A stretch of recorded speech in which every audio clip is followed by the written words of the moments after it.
So we'll continue our discussion of the operating system and what are the functions. We have discussed that how the operating system act as an interface, bridge, guardian, accountant, server, manager, and resource allocator or maximizer. In the previous class, we have also discussed different components of the computer system, and we have identified where the operating system lies. It is it's like a bridge between the user and the computer hardware. We have discussed what are the components, and so we have read up to this only. Now we'll discuss about what operating system do. Actually, what operating system do, it depends on the point of view. What you need. You need resource allocation, you need optimization, you need how multiple programs can execute at a time. What you need, the accounting informations. So various kind of informations the operating system can provide. So it is the point of view. User want convenience, ease of use, and good performance. That is the requirement of the user, and which will be provided by the operating system. While user write a program, it may not think about or bother about the resource utilization. Resource utilization is taken care by the operating system. What do you mean by resource utilization? Resources means your hard disks, memory, on your IO devices, bus, registers, these are resources. But shared computers such as mainframe or mini computer must keep all users happy, because mainframe is so multiple users are being connected and they want all users happy. All different users may have different demand and they want all the demands must fulfill. Who will do that? In the background, operating system will do the same. Users of dedicated systems such as workstation have dedicated resources, but frequently users share resources from servers. So workstation, there is a different kind of software operating system is required, which will work for this kind of workstation and server based. Your handheld computers like palm tops, laptops, your tabs, they have limited number of resources, and we need a optimized use of those resources. For example, the battery life. Some computers have little or no user interface, such as embedded computers in device and automobiles. Do you know what are embedded devices? Embedded devices where the program is being embedded on the chip. It is embedded in the chip itself. It is once programmed. It's like a PROM kind of thing. Once it is being programmed, and we can use it. So some computers have little or no user interface. They don't have any very simple user interface, or they don't have any user interface. For example, the embedded computers in devices in automobiles, those are being used. For example, one of the example of embedded system is like the washing machine. Suppose you are using. In a washing machine, this is being already programmed. It is in a ROM chip and it is being installed over there. It is being small programmed chip. It is not that every time you come to wash your clothes, you program it. Number of clothes is equal to this, so how much water is required, and then you program and run so that it will wash your clothes. It's not like that. So these are being a small program, a small program which is being embedded in your machine itself, right? So it's a small, that kind of small operating systems are also can be put over there. What is the role of the operating system? In a single user environment means one user. You have one user if it is there. The goal is to maximize the user's work. How maximum work can be done by the user? If in a multi-user environment means more than one user accessing the one system. More than one user might have different demands. So operating system must be designed to maximize the resource utilization. Operating system assure that CPU time, memory, IO are used efficiently so that each user gets his share in a fair way. That means everyone should get these resources, CPU, memory or IO device efficiently and the maximum utilization of these resources.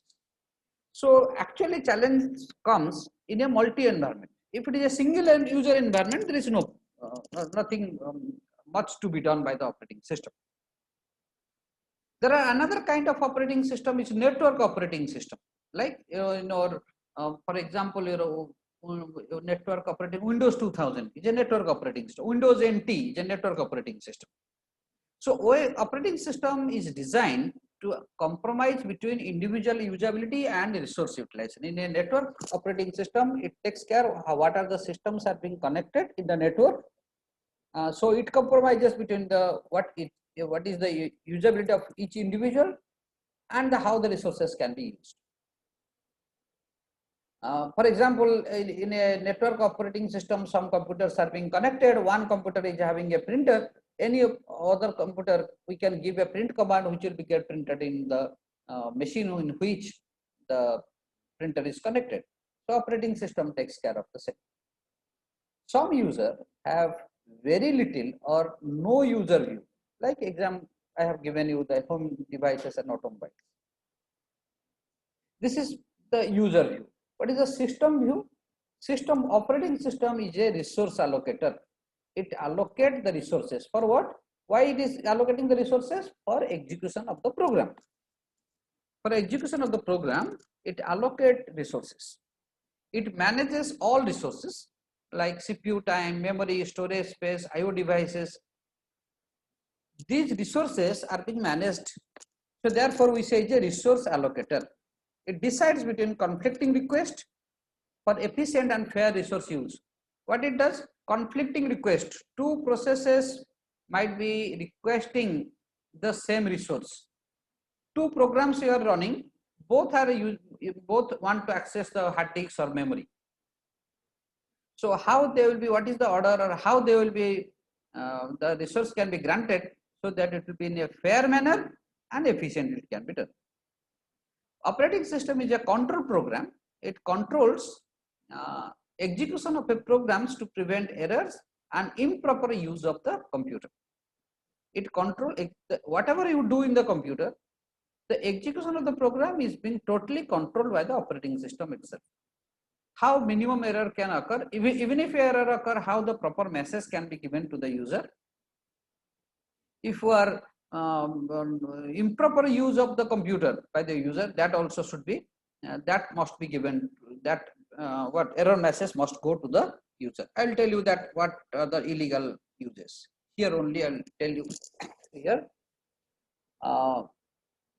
If you go for defining the operating system, the first line is written that no universally accepted definition. Why you say no universally accepted definition? Because it depends on the user's perspective. If I say operating system is a bridge, somebody will say operating system is as a resource allocator. Somebody will say operating system as a maximizer, resource utilization maximizer. So it has various tasks it does.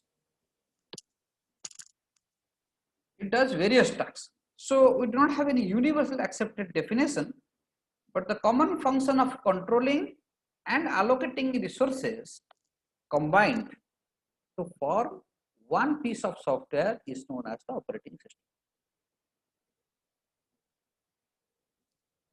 The common functions of controlling and allocating resources. These are being combined to form one piece of software. That means operating system does two basic tasks over here, allocating and controlling. Before that, I have already said operating system, the basic function of operating system is to provide an environment for program execution. A part of this operating system always runs in your computer.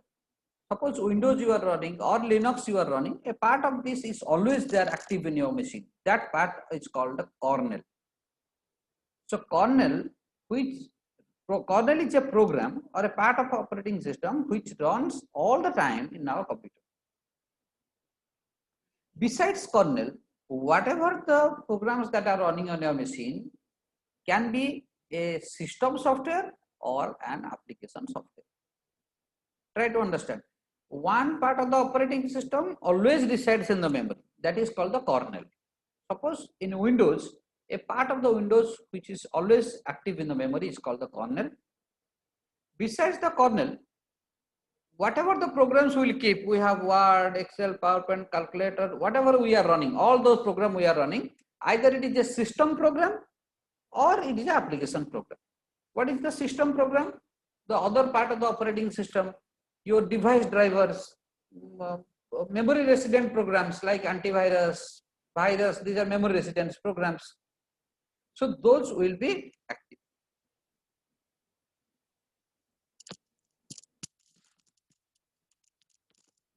Okay. Is it not audible? Some messages are coming. Hello? Hello, can you hear me now?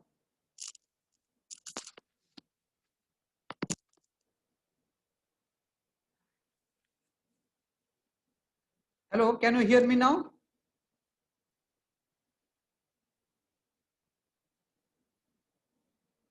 Okay, okay, okay. Yes, sir. So the actually voice may be due to the network issues. I don't know.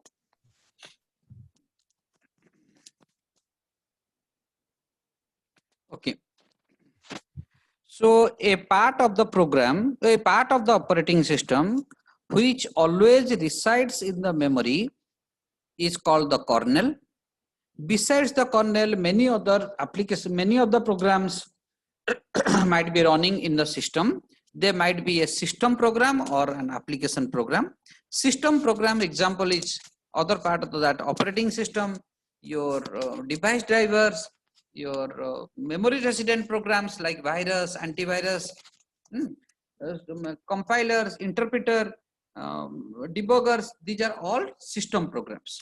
And what are the application programs? The programs that you run, that like the database programs, games, the other programs that you run are all application programs.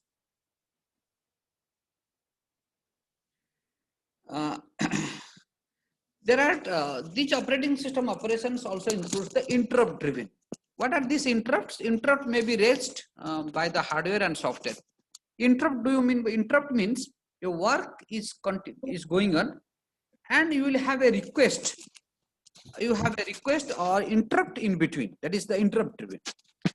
So this interrupt may be raised by a hardware or through the software. The hardware interrupts is by one of the devices. For example, if I say you are working with, you have written a program. In that program, you have written scanf statements. In C language, do you use printf, scanf or not? When you use the printf or scanf statements, it requires the IO devices. For example, scanf requires the attention of the keyboard from where the value has to be inputted. So interrupt will be raised by the keyboard that the attention is required. When it's a printf statement, is the attention of the monitor is also video is also required. So the request raised by the hardware so that the processor will stop its work and to attend whatever the request made by the hardware is called the interrupt driven. Those interrupts, it is being raised by the software. Then we say it is an exception or trap. It's called the software interrupts. These are called software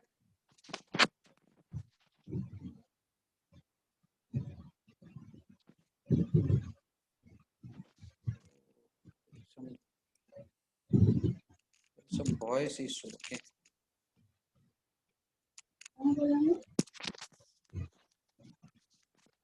Okay, maybe sometime this network is having some problem.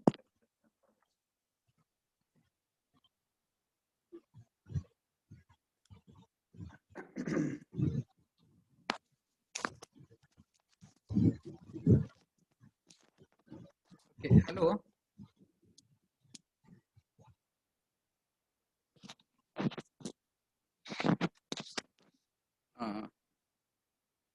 Okay, the software interrupts are called exceptions or traps. How the for example, what are the software interrupts? Divide by zero error. It is a software error. Requesting for operating system for a particular service is a software interrupt. Request for operating system for a service. I am running an application. Application make a request for the operating system to for a service. Sometimes we go for infinite loop process modifying each other on the operating system. Those also comes under the software interrupt. So it raises an exception for the same. Is it understood? So we have two different kinds of interrupt, hardware or software. Hardware interrupts are raised by the hardware or any of the devices. Software interrupts are called the exceptions or trap. Example is divide by zero error, request for operating system for services, infinite loop, or process modifying the other processes modifying each other. Correct? Okay. This is important topic over here. There is a concept called dual mode operation. Dual mode operation. It allows operating system to protect itself and other system components. See, like in our computer, Windows also, when you log in, you will either log in as a general user or you may log in as a supervisor, right? So if you are logging as a general user, you have some restriction, you have a restricted view over there. You cannot go for accessing all those. Okay, there is a query that how infinite loop is a software interrupt. What happens if you go for infinite loop and using some memory variables over there? There might be a chance it will go out of the memory. I am using, suppose for example, for I is equal to 0, I less than some value and I plus plus given. The value of I will go on incrementing and sometimes it may, it may exceed the memory limit, right? Or the memory allocated for the same. That raised to the an interrupt. Correct? Is that understood? Okay.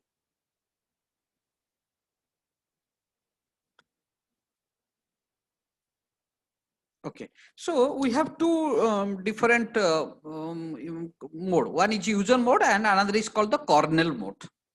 That is called the dual mode. Two mode of operation. There are two mode of operation. The first mode is called the user mode. Second mode is called the kernel mode. The kernel mode is also known as supervisor mode, system mode, or privileged mode. Why it is called privileged mode or supervisor mode, system mode? Because many of the tasks that can only be done through this privileged mode or supervisor mode, which cannot be done for the user mode. There is some restrictions for the user mode. Like suppose for installing of the software, I might be requiring only the supervisor mode. So operating system jumps from user mode to kernel mode and vice versa to fulfill the request. If I am a user mode, I need some of the tasks to be done by the kernel, then I have to switch to the kernel mode. While my task is over, when my task of the kernel mode is over, I have to again come to the user mode so that I have to take the request from the user. So we have two mode of operation. One is user mode, another is kernel mode. And for this purpose, maybe a bit can be used. For example, if I say user mode is 0 and kernel mode is 1, for example. So let my mode is, if the mode bit is 0, it is user mode. If I want to go to the kernel mode, I will change it to 1 so that now my mode is kernel and I can do some operation which is required by the kernel itself. So while I am in kernel user mode, I have limited access. But once I am in kernel mode, I have access to many of the components of the system. So that bit is called the mode bit. So mode bit is provided by the hardware. Mode bit is provided by the hardware. It provides ability to distinguish when system is running user code or kernel code. If it is running user code, then I'll be in the user mode. If it is running some kernel mode kernel code programs. For example, I am running a program which is accessing the registers. I am using a I am writing an antivirus program and running, or a virus program and running. So that requires some kernel code. Some of the system softwares might be requiring. There is a query that from user mode we can only access to the kernel. Oh, we can access. No, see, there are two lines. Sorry, one line. In one part you have user mode. In the other part is kernel mode. Being in user mode, if I need access to the kernel, I'll change the bit and go to the kernel mode. When my work is over, I will change the bit and go to the user mode. I will give you in the next slide. I will show you one diagram, and I'll show you. I'll explain over there. So it provides ability to distinguish when the system is running user code or kernel code.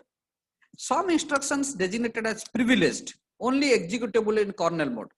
Suppose some instructions, like suppose installing a software, I have given a privilege that only the administrator can have access to this for installation. Other users, or general user cannot install on my machine. So some instructions designated as privileged, only executable in kernel mode, which cannot be run in user mode. System call changes mode to kernel, return from call, reset it to the user. As I said, when it goes to user to kernel, the mode bit is changed. When it comes from kernel to user, again the mode bit is changed. Who does that? There is a call called system call, which changes this. We'll read more about the system call, but for the timing, you remember, say the system call changes the mode bit to 0 to 1 or 1 to 0. Just see over here. Just see over here. This is a line. In one part, upper part is user mode, and the lower part is the kernel mode. User part is, here I take the mode bit as 1. If it comes to kernel mode, I set it to 0. Correct? So mode bit, if the mode bit is 1, it is user mode. If the mode bit is 0, it is kernel mode. Correct? How the transition takes place from user to kernel mode. The operating system jumps from user mode to kernel mode and vice versa to fulfill the request. Sometimes I require, being in user mode, I might be requiring kernel, or once my kernel is over, I may want to go back to the user mode. So there is a jump of the control, right? So at the time of booting, the hardware starts the kernel mode. So what is the booting? Booting means loading of operating system into memory. Booting doesn't mean start of the computer. Usually people think that booting means switch on the computer. No, booting is not that. Booting means, in technical term, we say booting is the loading of operating system into memory. Loading of operating system into memory. There is a query over here that do you allow this app to make changes? If we allow, then what is changing? I could not get. Atul, can you please unmute and say, ask your question again?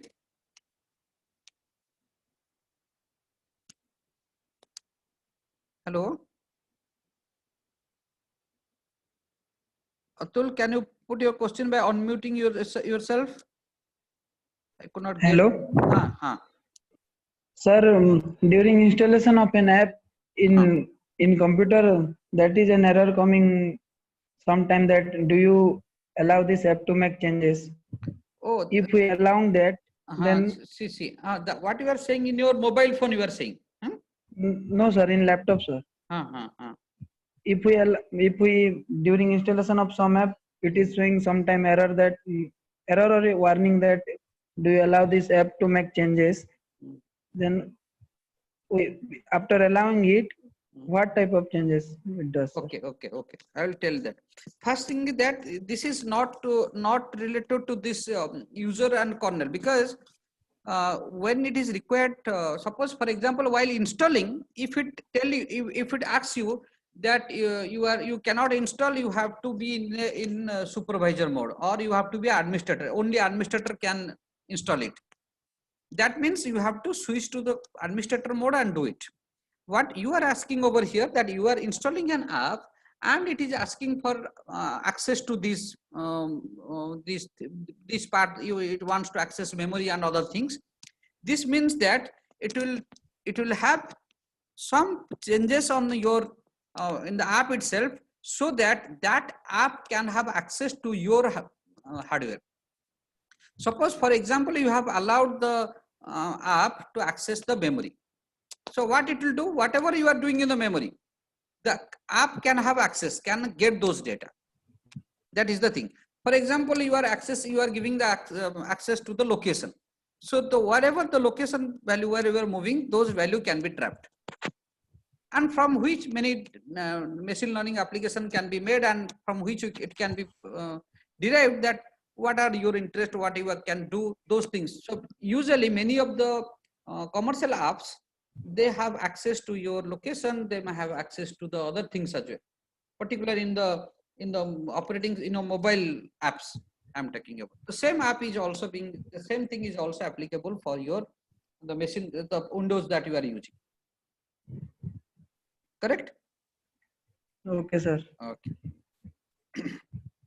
So look here. So at the time of booting, the hardware starts in the kernel mode.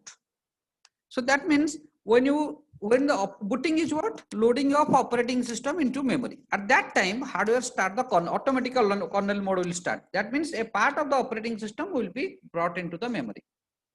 Whenever a trap or interrupt occurs, what is trap? I said software. Interrupt is called the trap. When a trap or interrupt occurs, this interrupt means a hardware or software interrupt, whatever. The hardware switches from user mode to kernel mode. So suppose it requires I am running a program. So I am in user process. My mode bit is 1. My user process is executing. Here I have a scanf statement. So if I have a scanf statement, I require what? I require keyboard. To access the keyboard, that means a hardware access is required. So I need what? I need a system call. I need a system call to access to what? To this kernel mode. So I'll make a system call to change the mode bit to 0. So once the mode bit is 0, I can execute the system call. That means I can have call to the keyboard. Once my work is over, the mode bit will again be changed to 1, so that it will return to the system call. Return from the system call. So our program is the user process. It is executing. My mode is 1. Mode bit is 1 or user. So suppose I have an access to a IO device, maybe keyboard, monitor, or printer. So I need to go to the kernel mode. Who will do this? By making a system call. By changing the bit to 0. Once the system call is over, again it will return back to the user process. So privilege instructions like instructions to switch to user mode, IO control, interrupt management are executed only in kernel mode. There are some instructions which only executed in kernel mode, not in user mode. Why it is there? Because to make them protected from any user cannot have access, any user program cannot have access. So privilege instructions like instructions to switch the user mode, IO control, interrupt management are executed only in kernel mode. Otherwise, what will happen? For example, there is a virus program. Virus is also a program. So usually it is a user process, and that process wants to go to the kernel mode. So when it will try to access to the kernel mode, if you have any antivirus kind of program is there, it can trap it and get it that this is a malicious intention and which can be trapped, which will not give the access. So therefore, 2 layers are being given. One is user, another is the kernel mode.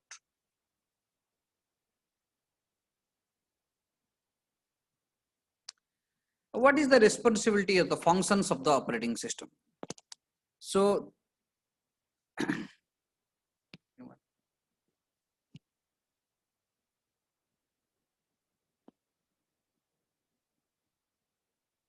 there is a query over here. When booting is done, hardware starts at kernel mode, yes, but when trap occur, it changes from user to kernel, but when the hardware starts or gone to user,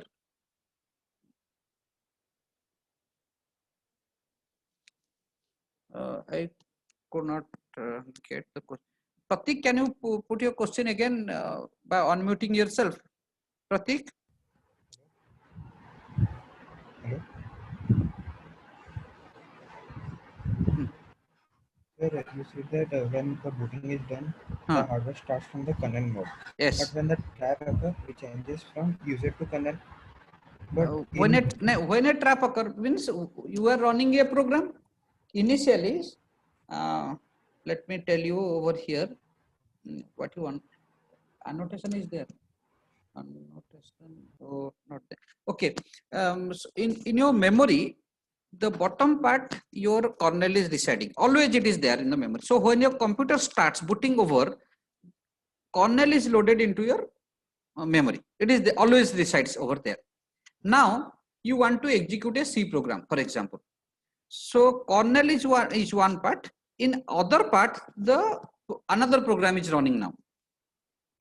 In that C program, you have access. You have a scanf statement. So scanf statement requires hardware. So to access the hardware, it has to go to the kernel mode. So it will make a request through the system call to change the mode bit to 1, to change it mode bit to 0, so that it can access the kernel mode. Is it your question or some anything else you want to ask? Hello? yes, this is the question. Okay, okay. Okay, so this is the slide what we are going to discuss is important actually. Many times it comes that what are the functions of operating system. There are various functions of operating system. We will be discussing one by one. We'll be discussing. The first function of operating system, I should have numbered. This is the first function of operating system is the important, the process management. See, I am saying process. Another is processor. This is process management. What is process? Till now I have not told you. Just for the time being, you assume that each program is a process. I am running MS Word is a process. I am running PowerPoint is a process. If I am running a C program is a process. So every program you just think of now as a process. I will discuss what is exact definition of a process. For the time you remember, assume that a program is now a process over here. So what it does over the process? Creating a process, creating and deleting both user and system processes. There are two different kinds of processes. Some processes the user creates, like the program that you create, that you run, are the processes, user processes. Some are running by the system, by the operating system, is a system process. Some programs are running by the operating system, those are system processes, right? The processes that user, the program, the user runs is the user process. Any program is in the state of execution is called a process. A program is in the state of execution, means when it is running, that time we will say it is a process. So how the process will be created, how it will be deleted, the process creation deletion is the process management. Suspending and resuming a process. For the time being, I want to suspend the process. It should not execute. Again, I want to resume. Provides a mechanism for process synchronization. If multiple processes are running, how to synchronize between them. How the processes will communicate with each other. Provide mechanism for deadlock handling. It might be chance that multiple processes requiring some resources and it will form a deadlock situation. None of the process can continue. For example, one process requires hard disks and memory, and second process requires again memory and hard disks. Both are holding one. Now they will not release and they cannot continue at all for infinite time. So these are being managed. These are being managed by the operating system. So everything related to a process, starting from creating of a process, deleting the process, whether we will suspend and again return back and resuming the process. If multiple processes are running, then they might have access to the common database or common data, how the synchronization can be made, how the processes can communicate with each other, so that I can send some parameters to another process. And if any deadlock occurs, then how to handle them. Each one of these is one chapter actually will go into it. The first two as one chapter, deadlock is one chapter, process synchronization communication is one chapter. All these are very, very important. This is the process management. So one of the function or responsibility of the operating system is the process management. Then processor management. Processor is CPU. The processor management. It keeps track of processor and status of process. So it keeps track of the processor is busy or it is idle. The program responsible for this task is known as traffic controller. So there is a traffic controller in operating system which is responsible for knowing the status of the process and the processor. For example, if I say I have to input 100 numbers and find the sum of the numbers. For inputting 100 numbers, the processor is not so busy. The IO devices is busy for inputting the numbers. You are inputting through the keyboard, right?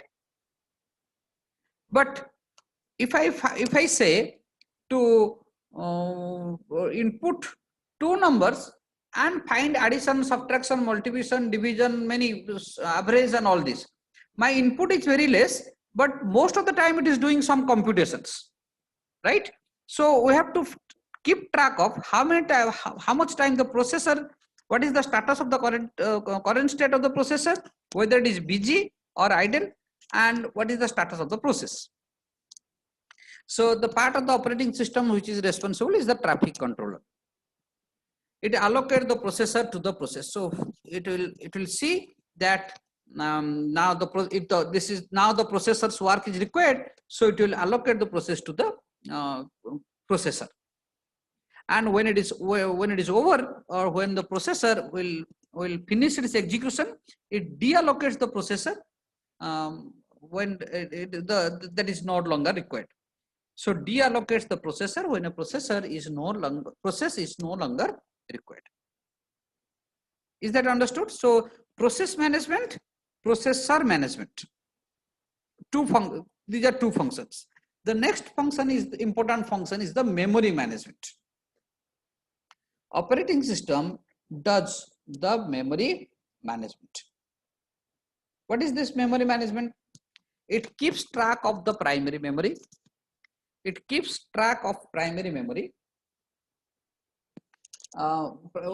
Primary memory, what it will keep track, that is what part of it are in use by whom and what part are not in use. See over here. This is not that your one program is running in your system. There are various program processes are there in your memory. System processes, user processes, the programs that you are using, there are many programs by the operating system itself is running at the background. So in which part, which process should run so that it should not overlap. What part of it are in use by whom? What part are not in use? Why it will keep track of which part will not be in use, so that whenever a new process will come, it should allocate the memory for the new process.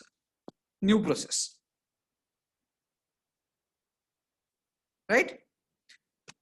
And this is very much required in a multi-programming environment. If it is a single user environment, there is not many problem. Problem is in a multi-programming environment.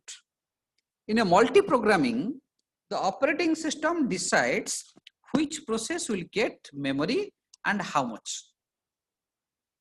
In multi-programming means in your computer, in your memory, in your RAM, in your memory, one part you have fixed, that is the kernel or operating system. A part of the operating system kernel is always resides. The rest of the part is user part. In user part, some programs will be stored. So that decides which program can be fit into that memory, how many programs can be fit to the memory, and each one will take which memory blocks. That is being decided by the operating system. So this comes under this memory management. It allocates the memory when a process requests it to do so. If suppose I request, I want to execute a program, the program is requiring some memory, those will be allocated by the operating system in the background. You write, you declare some variables, integer x, y, z, or array. You are saying that you are writing a program and allocating. It's not that. Compile is requesting operating system to allocate memory. You are saying that I am allocating dynamic memory allocation. I am doing. Yes, you are giving the instruction. Instruction is given to the compiler. Compiler requests the operating system to do so. Correct? So allocate the memory when a process requests it to do so. Once suppose the memory is allocated, program over, the memory has to be deallocated, otherwise it will be reserved like that only. So it deallocates the memory when a process no longer needs or has been terminated. If a program is terminated or it is no longer required, then it deallocates the memory. So this keeps keeping track of which part of the memory are currently being used by whom. A particular part of the memory who is using, currently who is using, who is the user actually. All information are being kept. All information has to be kept. Right? It deciding which process and data to move into and out of memory. Sometimes when the memory gets full, I have 4 GB of RAM, some memory is being occupied by the kernel. In the rest of the part, user part, I have some application are running. I have increased the number of applications. I have opened 20 applications. If 20 applications are open and next time when I go for opening another one, my memory is full, it will not allow, it will give the out of memory block. So deciding which process and data to move into out of memory.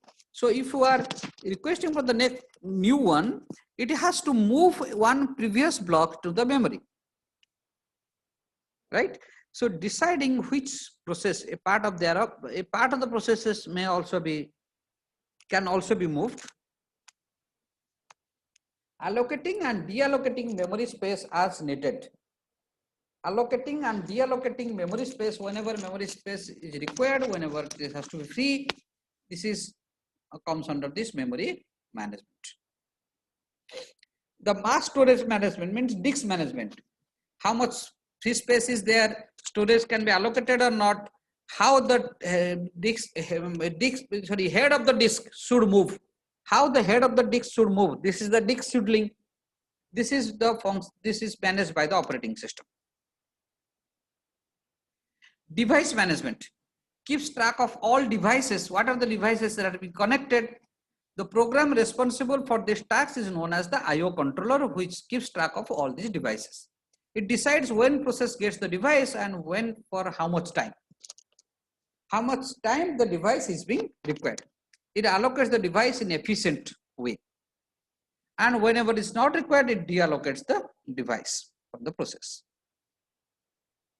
It does the file management, creating and deleting files, creating and deleting directories, supporting primitives. For primitive means commands. For manipulating files and directories, we have rename command, copy command, move command. Those are there. Mapping files onto secondary storage device. If it is required, it will be transferred to the secondary storage. Backing of files for non-volatile storage media. These are the file management. Creation of file, deleting file, creating directory, tree structure, everything. That is the file management. These are the functions I am saying, functions of operating system. Protection and security is also an important function of operating system. By means of password, Windows, Linux, they do have security protection or not? They do provide some passwords for unauthorized access. They maintain a list of usernames with their user ID. Like in Linux or in Windows, you have a list of usernames. Multiple user may enter, but every user has a different password. User ID is associated with all files, processes of that user to determine the access control. You may have a group identifier, allows set of users to be defined and controlled, managed. That means a group of people can have a group identifier, so that I can change the permission for a particular group. I can change the permission for a particular group. In Linux commands, we will be reading all those these things actually, how to change the group ID and all this.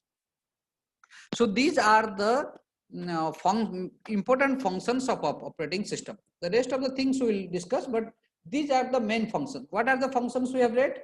Process management, processor management, memory management, device memory management, mass storage management, device management, file management, protection and security.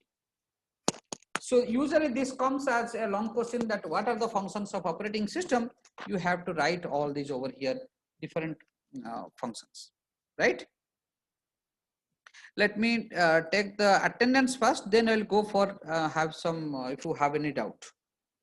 Roll number 2 is absent. Roll number 2, 3, 4, 5, 6, 7, 8, 9, 10, 11, 18.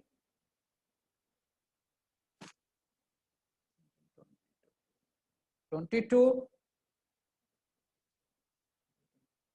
25, 27,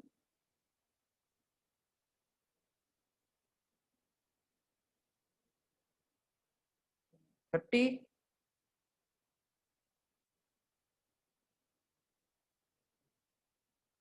37,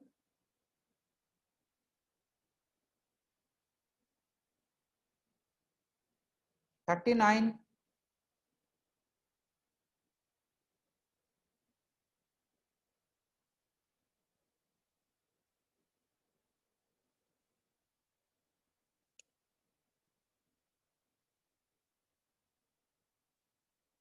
73. Okay, 18 is how the 18 is coming at last. Okay, I just recall those absent roll numbers. Roll number 2, 18 is present now. So 22, 25, 27, 30, 37, 39 and 73. Okay, if you have any query, you can ask me now. If you have any doubt, you can ask me now. Okay. 18 present, yes, I made it present. So can you show this file management slide? Okay, this is the file management.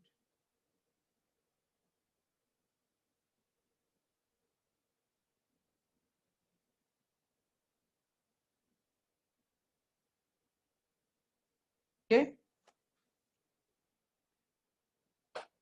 Is there any doubt? Today only I will be sharing the class timing of the Zoom credentials of Monday and Tuesday. I will share today only. Okay, I think no doubt is there. So I should stop over here now. Okay.